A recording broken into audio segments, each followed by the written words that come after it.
വിവരദോഷിയും അജ്ഞതയുടെ രാജാവുമായിട്ടുള്ള ഒരു പടച്ചോനെ ഇല്ലാതിരിക്കുന്നതാണ് പടച്ചോന്റെ അഭിമാനത്തിന് നല്ലത് കേട്ടോ. എന്തായിരുന്നാലും അപ്പോൾ നമ്മൾ വിചാരിക്കും ഒരു ഉസ്താദൊക്കെ ഇങ്ങനെയൊക്കെ പറഞ്ഞു കഴിഞ്ഞാൽ ഇതിനെയൊക്കെ ഇങ്ങനെ തെറ്റിദ്ധരിക്കേണ്ട കാര്യമുണ്ടോ? അല്ല. അടുത്തത് കൈകൊണ്ട് നിക്കാഹ് കഴിക്കുന്നവൻ ശപിക്കപ്പെട്ടവനാ. നമ്മൾ നിക്കാഹ് എന്ന് പറഞ്ഞാൽ എന്താ മനസ്സിലാക്കുന്നത്? കല്യാണം എന്നല്ലേ? അല്ല, അല്ല, ലൈംഗിക ബന്ധം എന്നാണ് ഉസ്താദ് പറയുന്നത് കേട്ടോ. കൈകൊണ്ട് നിക്കാഹ് ചെയ്യുന്നവൻ ശപിക്കപ്പെട്ടവൻ. നമ്മൾ വിചാരിച്ചാ കൈകൊണ്ടല്ലേ മാല ഇട്ട് കൊടുക്കുക, അതല്ലേ കല്യാണം? ഇസ്ലാമിലെ കല്യാണം അങ്ങനല്ല. നമ്മളെല്ലാത്തിനും കുറച്ച് സ്പെഷ്യൽ ആണല്ലോ. സുഖം എടുക്കുന്നവൻ ശപിക്കപ്പെട്ടവനാണ്. അതേപോലെ യുവതികളായ സഹോദരിമാർ കൈക്രിയകൾ ചെയ്യുന്നുവെങ്കിൽ അവളും ശപിക്കപ്പെട്ടവളാണ്, അവളും ശപിക്കപ്പെട്ടവളാണ്. ആധുനിക സംവിധാനങ്ങൾ കൊണ്ട് ചൈനക്കാരന്മാരെ നിർമ്മിച്ചിരിക്കുന്ന സുഖലോലുപതയ്ക്ക് വേണ്ടിയുള്ള പാശ്ചാത്യ സംസ്കാരത്തെ കിടപിടിച്ചുകൊണ്ട് യന്ത്രങ്ങളിലൂടെയും ഇലക്ട്രിക് ഉപകരണങ്ങളിലൂടെയും പുരുഷന്മാരും സ്ത്രീകളും സ്വയം ഭോഗം നടത്തുന്നുവെങ്കിൽ പരിശുദ്ധ ഇസ്ലാം പറയുന്നു അത് നിഷിദ്ധമാ, അത് ഹറാമാ. അതിനുവേണ്ടി നിങ്ങൾ തയ്യാറെടുക്കരുതേ. എന്റെ പൊന്നു ഉസ്താദേ, ഇതൊക്കെ കേൾക്കുമ്പോ എന്ത് പറയാതിരിക്കുന്നത്? 11 ഭാര്യമാർ, സമ്മാനം കിട്ടിയത് അവിടെ പോയപ്പോ രാജാവ് സമ്മാനം കൊടുത്തു ഒരു പെണ്ണ്, ഇവിടെ പോയപ്പോൾ ഇവിടെ നിന്നും കൊടുത്തു ഒരു കിളിന്തിന്.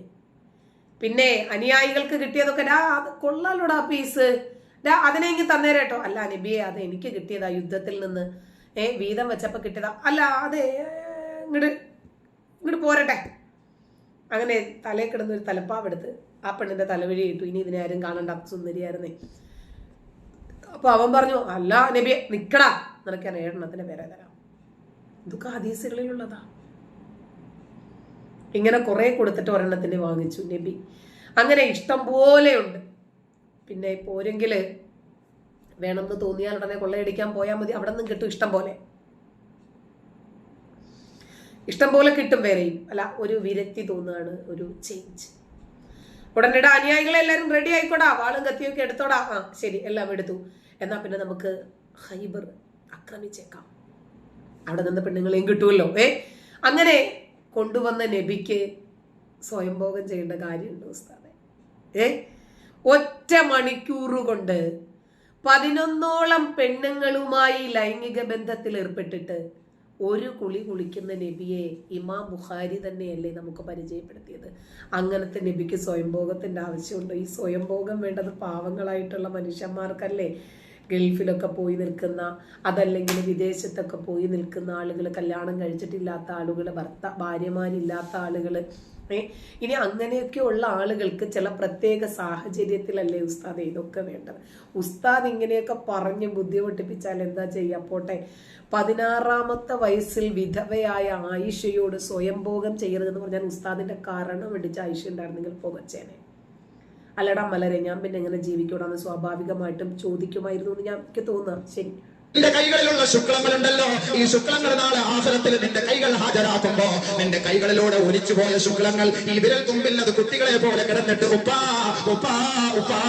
അല്ല ഉസ്താദേ, ശുക്ലം മാത്രം കൊണ്ട് ഒരു കുട്ടിയാകുമോ? ചോദിച്ചതാണ്, സംശയം കൊണ്ട് ചോദിച്ചതാണ്. നമ്മളൊക്കെ പഠിക്കുന്നത് അണ്ടവും ബീജവും തമ്മിൽ സങ്കലനം ചെയ്ത് സംയോജിച്ചാലാണ് ഒരു കുട്ടി ഉണ്ടാകുക എന്ന്. അങ്ങനെയാണെങ്കിൽ നിങ്ങളൊക്കെ ഈ ലൈവ് കാണുന്ന ആളുകളൊക്കെ ഒന്ന് ഓർത്ത് വെച്ചോട്ടെ. ഒരുപാട് മക്കൾ നിങ്ങളെ അന്വേഷിച്ച് വരും. പരലോകത്ത് വലിയ ഒരു ജനസംഖ്യ നടന്നു വരുന്നത് കാണാം. അപ്പൊ നമ്മളിങ്ങനെ അന്തം വിടും, അല്ലടാ ഇതാരാ വാപ്പാ വാപ്പ. അല്ല, ഈ മക്കൾക്ക് ആരാണ് വാപ്പാണെന്ന് പറഞ്ഞു കൊടുക്കണേന്നൊന്നും അറിയില്ല കേട്ടോ. ചിലപ്പോൾ പഠിച്ചോൻ പറയുമായിരിക്കില്ല അതാണ് അതിന്റെ വാപ്പാന്ന്. തെറ്റിപ്പോയി വേറെ എങ്ങും കുട്ടികൾ വാപ്പാന്ന് വിളിക്കാതിരുന്നാൽ മതിയായിരുന്നു. ഒരിക്കലും സ്വയംഭോഗം ചെയ്തിട്ടില്ലാത്തവനെയും ചിലപ്പോൾ വാപ്പാ വാപ്പാന്ന് വിളിച്ചിട്ട് ഒരുപാട് കുട്ടികൾ വരുമായിരിക്കും. എന്തോ ആവട്ടെ, എന്തായിരുന്നാലും അതെ അനില, എന്ത് ചെയ്യാനാണെന്നേ ഈ മലരന്മാരിങ്ങനെയൊക്കെ ഒന്ന് പറഞ്ഞു കഴിഞ്ഞാല്. അപ്പോ ഒരുപാട് വലിയ ഒരു ജനസംഖ്യയായിട്ട് ഇങ്ങനെ ആളുകൾ വരുമ്പോൾ നമ്മൾ വിചാരിക്കും വല്ല ജാഥയുമായിരിക്കുമെന്ന്, വല്ല പാർട്ടി ജാഥയോ. അപ്പൊ നമ്മൾ വിചാരിക്കും സൗണ്ട് കുറച്ചാണോ? ശരി, സൗണ്ട് ഇടാം.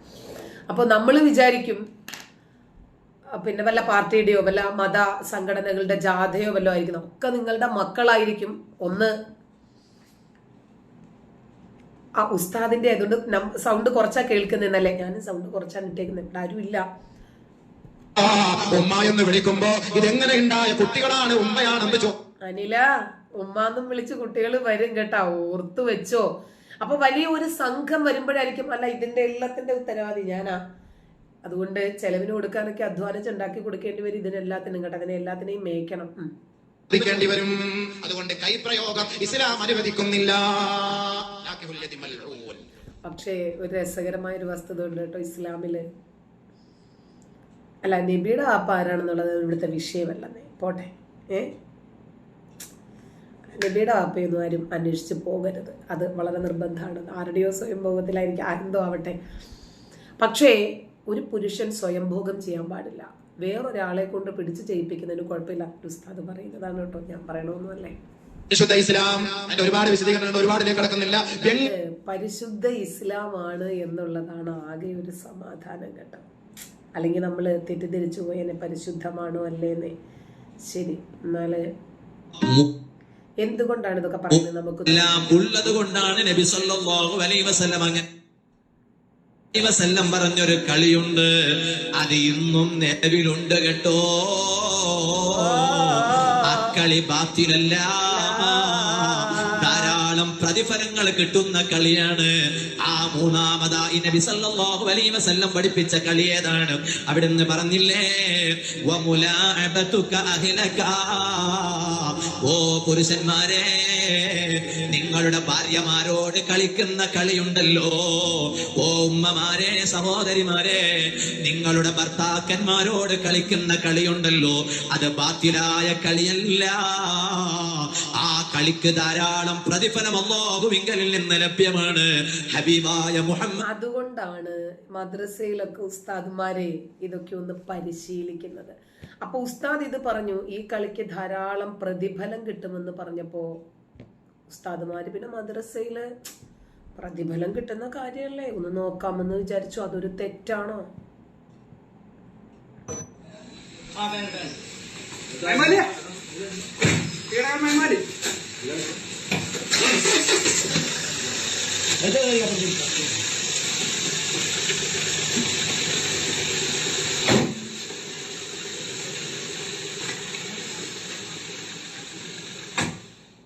പ്രായപൂർത്തിയാകാത്ത 2 ആൺകുട്ടികളെ പ്രകൃതിവിരുദ്ധ ലൈംഗിക പീഡനത്തിന് ഇരയാക്കിയ കേസിൽ മതപഠന സ്ഥാപനത്തിലെ അധ്യാപകൻ അറസ്റ്റിൽ.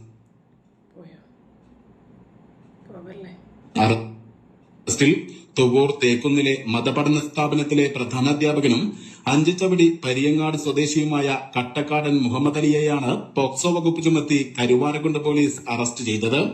10ഉം 12ഉം വയസ്സുള്ള ആൺകുട്ടികളെ പ്രകൃതിവിരുദ്ധ പീഡനത്തിന് ഇരയാക്കിയെന്നാണ് കേസ്. കുട്ടികളുടെ മൊഴിയും രക്ഷിതാക്കൾ നൽകിയ പരാതിയുടെയും അടിസ്ഥാനത്തിൽ കരുവാരക്കുണ്ട് പോലീസാണ് മുഹമ്മദ് അലിയെ അറസ്റ്റ് ചെയ്തത്. Station house officer KT Sreenivasan, SI Murali, ASIമാരായ അനിത, സിന്ധു, ശ്രീവിദ്യ, ഉദ്യോഗസ്ഥരായ ഉസ്താദിനെ ഒന്ന് കണ്ടോ? എവിടെയെങ്കിലും വെച്ച് കണ്ടാൽ നമുക്കൊന്ന് തിരിച്ചറിയണമല്ലോ, ഒന്നും അല്ലെങ്കിൽ നമ്മുടെ കുട്ടികളെങ്കിലും ഒന്ന് രക്ഷപ്പെടുത്താൻ വേണ്ടിട്ട് ഇവന്മാരിൽ നിന്ന്. അപ്പൊ ഉസ്താദ് പറഞ്ഞു, കളിക്ക് ധാരാളം പ്രതിഫലമുണ്ടെന്ന്, അതുകൊണ്ട് എന്നാ പിന്നെ ഒന്ന് നോക്കാമെന്ന് വിചാരിച്ചു. തന്നെയുമല്ല, പരലോകത്തിലും ഇതുപോലെയുള്ള ധാരാളം പ്രതിഫലം നൽകുമെന്നും ചേഞ്ചിന് വേണ്ടിയിട്ട് കുട്ടികളെയും ഒക്കെ നൽകുമെന്നും ഒക്കെ പറഞ്ഞല്ലോ.